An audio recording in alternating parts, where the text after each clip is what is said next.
Aniversário aberta dessa semana. Tiveram muitas coisas diferentes aí, né? A gente agora passou de Copa, agora as coisas voltaram ao normal, né? O país voltou ao normal aí. E aí a gente teve uma matéria essa semana sobre um livro do Mário Sérgio Cortella, né? Eu fiz essa matéria, fui cobrir o lançamento do novo livro do professor e filósofo Mário Sérgio Cortella. Ele fazia 16 anos que ele não escrevia um livro sobre educação. E entre o Opa, chegou nosso convidado aí, gente. Oi, tudo bom? E aí? Tudo bem? Oi. Bom? E aí? Grande Jorge. Oi, Esse é o Ricardo, professor tá bom? Jorge, gente. Vocês já conhecem ele? Bom, eu bati um papo com o Mário Sérgio Cortella, principalmente sobre educação, que é o foco do livro novo dele, sobre docência, discência, as relações entre alunos e professores agora no século XXI, e também a gente conversou um pouco sobre a questão da lei da palmada, né? Foi recentemente aprovada. E o senhor, professor, qual que é a sua visão sobre essa questão da lei da palmada? Então, eu não li o livro do Mário. Ele é meu colega e amigo de longa data. E eu acho que ele está fazendo um belo serviço aí para discussão, para o debate público mesmo, né? Eu acho que essa lei ela pode vir a ter bons efeitos. Lei pega ou não pega, né? Então, eu acho que ela pode vir a ter bons efeitos porque a situação dentro das famílias não é fácil. A família se transformou em um lugar perigoso. Eu acho que uma proteção jurídica, ela pode vir a ser boa, pode se transformar em uma coisa boa. Assim como a Lei Maria da Penha, ela no início também houve um pouco esse debate. Ela vai pegando, né? E é muito bom que os grupos sociais, a sociedade civil, se apropriem dessas leis, assim como ela fez gerar essas leis, ela se aproprie para fazê-las funcionar. Ninguém em sã consciência é avesso à possibilidade de um pai e uma mãe usarem de mais pressão na educação de uma criança, mas espancá-la, fazer com que haja um ferimento nela, de qualquer natureza física ou moral, é não entender o que é educação. Se violência em si ela funcionasse para a educação de pessoas, as penitenciárias seriam os nossos centros de excelência no Brasil.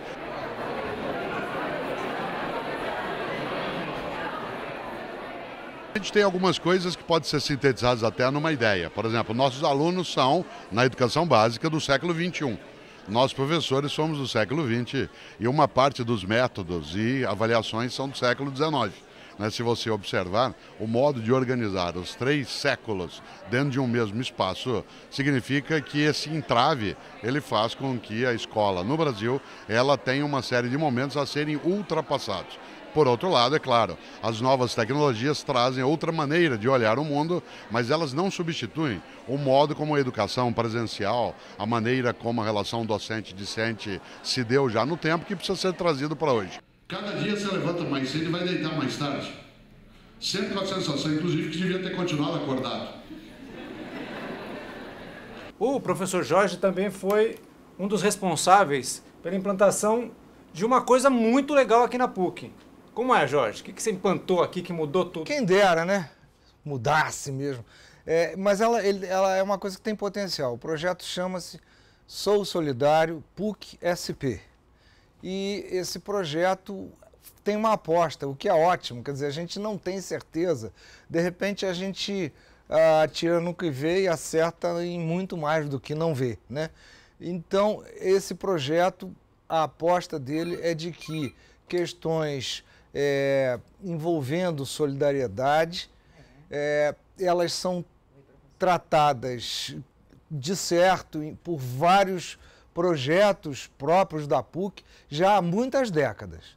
Mas ela também, a comunidade universitária, em qualquer nível, funcionários, professores, estudantes, ex-alunos, tem uma prática mais de capilaridade. Essas pessoas se inserem em cursos, em educação, em saúde, ecologia, vários outros aspectos, e são ex-alunos, às vezes, alunos que estão aí querendo ter algum treinamento profissional.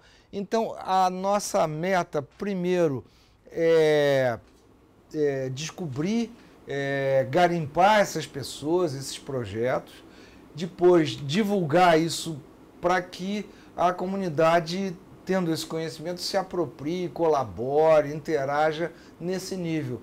Então, a solidariedade passa a ser um tema pedagogicamente trabalhado de forma mais expansiva. Quem fez essa matéria foi a Elô. Elô, conta um pouco aí, como é que foi fazer essa matéria?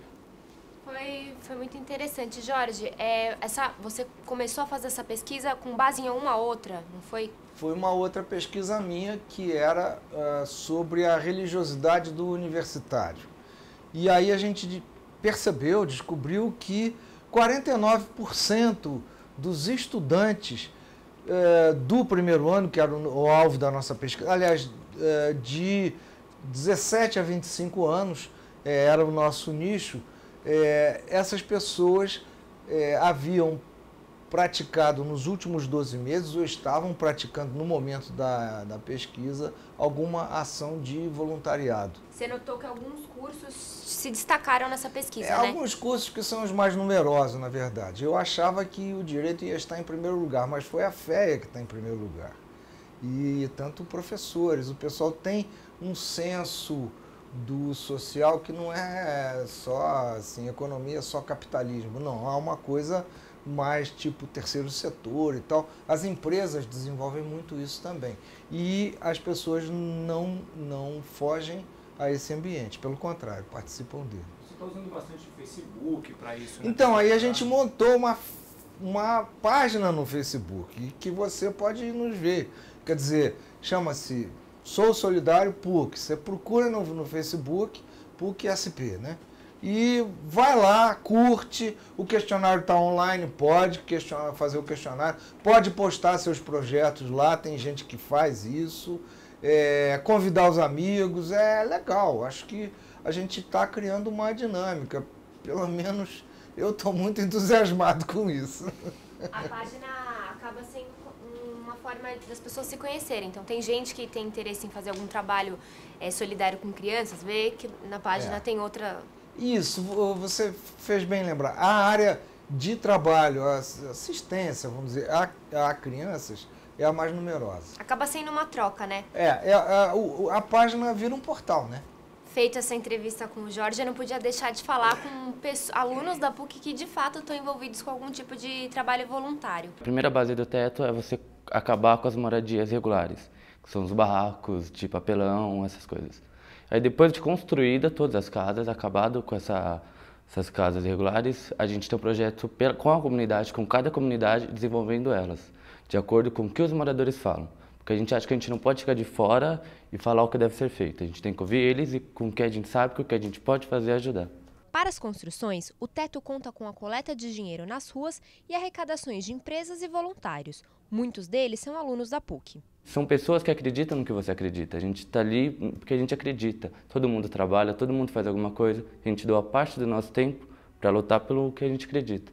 E uma coisa que a gente sempre prega, até quando a gente vai construir, quando a gente vai informar alguém, que é você não só participar do teto, você ter a atitude que a gente acha correta em todos os lugares na sua vida. Quando você puder ajudar o outro, ajude. Você não precisa estar inscrito em um projeto. Você precisa da oportunidade e da sua vontade. Já o Pucalhaços é uma iniciativa que nasceu em um dos campi da universidade. O projeto começou em 2009, com alunos da PUC de Sorocaba. Eles se vestem de palhaços para levar alegria aos hospitais e, assim, tentar ajudar no tratamento dos pacientes. Quando eu entrei na faculdade, acho que logo na primeira semana eu vi um cartaz do Pucalhaços recrutando, fui pesquisar, descobri o que era, assim, na hora eu quis fazer parte desse grupo. Por enquanto, a gente não pode ajudar com muita coisa na medicina, porque o nosso conhecimento ainda está em fase de construção. Então, é uma forma de começar a ajudar desde cedo, sabe? Desde que você entra na faculdade, você já conseguir ajudar de algum jeito. O Pucalhaços, ele traz de volta essa questão da humanização, né? Da parte de que você é um profissional de saúde, mas você é um humano também, e você tem que ver as pessoas com outros olhares, além de simplesmente uma doença. A gente recebe um carinho tão grande, tão intenso da criança, dos pais, dos acompanhantes, é inexplicável, assim, o carinho, a gratidão, a forma como eles recebem a gente, só fazendo uma visita para entender, assim, é muito gratificante. Uma outra matéria que a gente fez essa semana também foi uma coisa sobre intolerância religiosa, né? Um tema bem difícil e quem fez novamente foi a Elô. Elô, conta um pouco como é que foi. Bom, o juiz Eugênio Rosa de Araújo, da 17ª Vara Federal do Rio de Janeiro, recebeu uma solicitação do Ministério Público Federal para retirar alguns vídeos do YouTube que estavam sendo considerados ofensivos em relação às religiões de Umbanda e Candomblé. O juiz negou essa solicitação, afirmando que é liberdade de expressão, então que esses vídeos têm que ser mantidos, e afirmou também que essas não podem ser consideradas religiões. Então a gente não podia deixar de fazer uma reflexão em torno disso. Aí você falou com alguém? Eu conversei com a Terezinha Bernardo, eu conversei com o professor Amailton e com o professor Malheiros aqui. Os 3 são da PUC e um de cada área poderia dar o seu parecer, a sua opinião sobre isso. O candomblé ele tem elementos africanos. Quando chega ao Brasil, ele assimila outros, não é? E forma a religião. Agora, a grande mistura é da Umbanda, né? Que é uma mistura do catolicismo, do candomblé e do kardecismo. Então, nós temos as duas religiões, não é, que vão se transformando, não é, no decorrer do tempo, porque elas fazem parte da cultura, e a cultura é dinâmica. Elas são religiões orais, elas fazem parte da oralidade de um povo, mas não tem um livro sagrado. São religiões da oralidade. O africano, não é? Ele é essencialmente oral. Hoje já se aceita com tranquilidade que o candomblé, primeiro, que é mais antigo, e a Umbanda, que foi inventada no início do século XIX, do século XX, eu digo inventada porque ela sincretizou uma série de outras tradições numa síntese nova, tá? Esses dois são religiões, isso aí ninguém duvida, a não ser quem está desinformado. E às vezes as pessoas, quando têm uma atividade muito voltada para si mesma, tipo direito, tipo medicina, essas pessoas não percebem as alterações que a visão sobre determinados fenômenos tem, a evolução que essas coisas têm. Inclusive, no campo do direito, essas religiões eram banidas, elas eram consideradas fora da lei, tinha que pedir para o chefe da polícia para autorizar, etc. E depois, já lá pela década de 50, passou a ser um culto liberado, né? Então, mas mesmo por provir de camadas populares, ou menos do que populares, camadas de escravos, elas eram consideradas religiões de 5ª categoria, né? E aos poucos elas vão ganhando uma posição mais respeitada, tá certo? Dentro do conjunto da sociedade brasileira, né?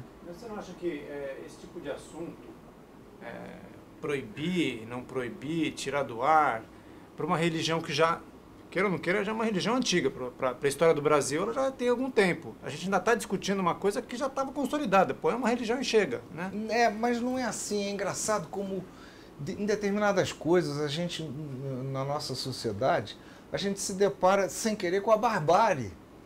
Então, eu vi alguns desses vídeos, algumas religiões pentecostais, evangélicos pentecostais, eles ficam estimulando, eles querem roubar os fiéis dessas religiões para si. Então, ficam ameaçando com figuras simbólicas, com demônios de vários tipos, etc. Invadem terreiros. Quer dizer, então, ou então recobrem determinados ex-adeptos de uma função. O cara diz, não, eu bebia muito, eu batia na mulher, mas não precisa ser um bandista para fazer isso, qualquer pessoa. E às vezes membros de igrejas mais estabelecidas membros respeitados dessas igrejas vão ao culto, etc., participam da comunidade, etc., chegam em casa e batem na mulher. Então, o fenômeno da violência, etc., ele se ultrapassa. Está acontecendo invasão de terreiros, está acontecendo quebra de imagens católicas, que em geral quem tem imagens são os católicos. Tem gente quebrando imagens, estão fazendo... Então eu acho que o seguinte, a paz religiosa seria importante, sabe? É importante para a sociedade, é fundamental parar com esse negócio, tá certo? Porque a gente... o culto religioso, quando se transforma em violência, é a coisa mais contraditória que existe. A gente está tendendo à polarização, porque na política a gente sabe que a polarização está cada vez maior. Aí na religião agora também. Será que se a gente pensar para um futuro, a gente ainda pode pensar em guerra religiosa no Brasil? Eu acho que, pelos dados que a gente tem, a religião, o ecumenismo seria a atitude mais desejável, a atitude mais moderna e a atitude mais democrática. O que é ecumenismo? É você ser capaz de dialogar e até de orar ou rezar com pessoas de outras religiões. Por quê? Porque Deus não tem religião, Deus está acima das religiões, não é? Então, eu considero que seria um avanço teológico nesse sentido, entrar em práticas não só cultuais, comuns, como era no tempo da ditadura, era Dom Paulo Evaristo, o Rabino Sobel, o pastor Jaime Wright, era a frente religiosa contra a ditadura em São Paulo, né? Havia outras frentes, mas o ecumenismo é uma coisa necessária, mas não só em termos ideológicos, mas em termos comuns. Quer dizer, o que as religiões querem? O culto a Deus e o amor ao próximo. Então tá bem. Então qual é o amor ao próximo mais imediato? Vamos pensar aí numa campanha pela vacinação. Então, se as lideranças religiosas apoiarem a vacinação, ela pega. Senão, encontra muita dificuldade, porque a medicina não é autoridade suficiente para fazer uma campanha de vacinação pegar. Então, se as religiões dão um reforço, acontece. Mas aí acontece o seguinte, os líderes religiosos não podem se reunir no centro comunitário de uma religião porque dá azar para as outras, sabe? Umas coisas assim. Eu acho assim, é um trabalho lento e as religiões fazem parte de um trabalho de educação, de abertura, de solidariedade, de democracia. Mas isso também passa pelo nosso sistema educacional. E aí vai o início da nossa conversa, né, com o Cortella, que, de fato, essa questão, a educação, ela é crucial dentro do avanço da sociedade brasileira e, inclusive, no futebol brasileiro. A gente achou que era importante falar com a professora Terezinha, porque ainda rola uma dúvida, né? As pessoas confundem um pouco a Umbanda e o Candomblé. A gente achou que ela iria poder desmistificar um pouco, explicar um pouco cada uma dessas religiões. E ela apontou também que essa declaração do juiz parte também de um preconceito por conta da origem africana. E o professor Amailton, do Secafra, aqui da PUC, comentou um pouco sobre esse preconceito em relação às religiões africanas. Não tenha dúvida que esse processo de demonização das religiões negras de matriz africana está associado também ao modo como que se produziu representações sobre o continente africano nos últimos séculos, né? Seja o continente associado à escravidão, como um depósito de escravos, né? Seja o continente primitivo, o continente selvagem. Evidentemente que isto ecoa nas práticas religiosas de matriz africana, porque são práticas que persistem com memórias, né, africanas no contexto brasileiro e que, evidentemente, elas também vão sofrer este preconceito, né, o estigma, né, de que são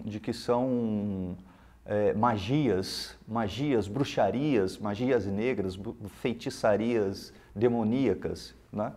As religiões de origem africana ainda provocam, né, diante da negritude de quem pratica, no geral, essas religiões, ainda provoca uma aflição muito grande nos brancos, né, naqueles que têm religiões diferentes da Umbanda, do Candomblé, ficam aflitos por intolerância religiosa, recusam de uma forma completa qualquer contato com essas religiões, mas também é uma manifestação racista, eu não tenho a menor dúvida. Nós, juízes, devemos prestar atenção no que nós estamos colocando nas decisões judiciais, porque isto pode causar um mal muito grande, né? E efetivamente causar tristeza, causar intolerância de quem lê, desigualdade, fere princípios constitucionais claramente, né? Essa intolerância religiosa. Então, nós temos que tomar muito cuidado. O doutor Malheiros é meu amigo de infância e ele é um doutor da alegria. Isso daí ele conta de vez em quando e é super importante você ver uma pessoa saindo da sua zona de conforto, né, e entrando num outro ambiente que ele, ao se engajar, acaba sendo um ambiente também de conforto espiritual para ele, um conforto humanitário, né? É uma pessoa adorável. Legal. Então, assim, para a gente continuar com esses temas polêmicos, agora a gente vai falar um pouco sobre uma websérie, que foi um tema aqui na PUC, que fala sobre liberdade sexual. Quem fez a matéria foi o PT. E eu. Foi um evento no Tucarena que chamava Gênero e Cultura Queer e mostrava uma websérie, um web documentário da Priscila Bertucci, ela mora em São Francisco, e trazer um pouco uma perspectiva mais abrangente sobre gênero e diversidade sexual, que é um tema bem complexo, pouco falado aqui no Brasil, e ela queria trazer essa informação de lá que não tinha aqui, através de depoimentos de professores e médicos, enfim. É uma websérie bem legal e ela foi meio que o foco do evento, que teve uma discussão depois, que teve também os ativistas, o João Nery e a Daniela Andrade, são 2 transexuais e eles têm bastante força nesse movimento, nessa luta contra o preconceito. O Sexbox nasceu de uma vontade de trazer informação que está acontecendo em outros países. Resolvi fazer uma série documental na internet, ou seja, para ter fácil acesso às pessoas entrarem na internet e terem acesso a essa informação o mais rápido possível, porque ela precisa chegar aqui e ela não está chegando, né? A mídia, de modo geral, na sua maioria arrasadora, presta um grande desserviço para as pessoas sexo, gênero diversas, né? Quando vai falar das identidades trans, só usa dessas pessoas, né? Só traz essas pessoas para a sua pauta quando é para exotificá-la, criminalizá-la, patologizá-la e ridicularizá-la. O preconceito, ele nasce dessa desinformação, né? As pessoas acham que tem que ser numa linha reta e não é assim que funciona. Porque muitas vezes a gente conta para essas pessoas o que significa ser uma pessoa sexo, gênero diversa e a pessoa não quer entender aquilo, né? Ela escolhe discriminar. E aí fica difícil, né? A professora Carla Garcia, do Núcleo Transdisciplinar de Investigações de Sexualidade, Gêneros e Diferenças da PUC São Paulo, o INANA, acredita que o debate na faculdade é importante contra o preconceito. E para a professora, a PUC São Paulo vem se destacando no assunto. Tem sido muito positivo, tendo em vista o aumento de pessoas interessadas em participar das aulas, em participar dos cursos que também nós, como grupo de estudos, eu como professora responsável, temos dado no COGEAI. Como a PUC é uma universidade muito importante, tem feito com que, por exemplo, muitos grandes meios de comunicação, grandes, fortes, tenham ligado para a PUC, procurando o INANA, né, me procurando para dar entrevista. Então, com isso, me parece que a PUC acaba sendo que um pouco a fonte, hoje, dos grandes meios de comunicação sobre esses debates. Não precisa estar dentro da caixa, essa é a ideia, por isso que se chama Sexbox, né? Fora da caixa, é sexualidade fora da caixa. O chato é você transformar a condição, opção sexual, como queira, em algo a ser discriminado. E isso é muito forte. Eu já vi trabalhos de alunos meus, etc. É muito forte. A pessoa fala assim, como é que a minha religião me rejeita? Isso é fonte de enorme dor nas pessoas. Eu quero a minha religião. Eu quero praticar essa religião. A minha religião, eu gosto dela, mas ela não gosta de mim. É muita dor que as pessoas sentem, sabe? E precisa ser resolvido. Só para complementar, o senhor falou de entidades de certas religiões que são homens e são mulheres. No candomblé tem a entidade, o Xumaré, que ela é 6 meses homem e 6 meses mulher, então, né? Então é isso, E por isso acaba atraindo mais gente homossexual que se sente bem, fala assim, poxa, eu tenho um Deus que é semelhante a mim, um orixá, que é um espírito que é semelhante a mim, e me abençoa. Né? Isso é legal, é muito bonito isso. E isso envolve muita gente e acaba fazendo sombra naquelas religiões que começam a provocar esse e acaba também sendo objeto de preconceito das outras religiões. Então, à medida que ela é acolhedora dessas pessoas, isso acaba provocando uma como é que chama isso? Uma visão negativa das outras religiões. Esse grupo aí, essa religião só dá gay, ou essa religião só dá gente rica, ou só dá gente pobre. Quer dizer, não é assim. Eu acho que isso, você usar as religiões para esse tipo para qualquer tipo de preconceito, não é solução, né? Legal. Alguém? Não? Então é isso, gente. O Universidade Aberta da semana fica por aqui e até semana que vem.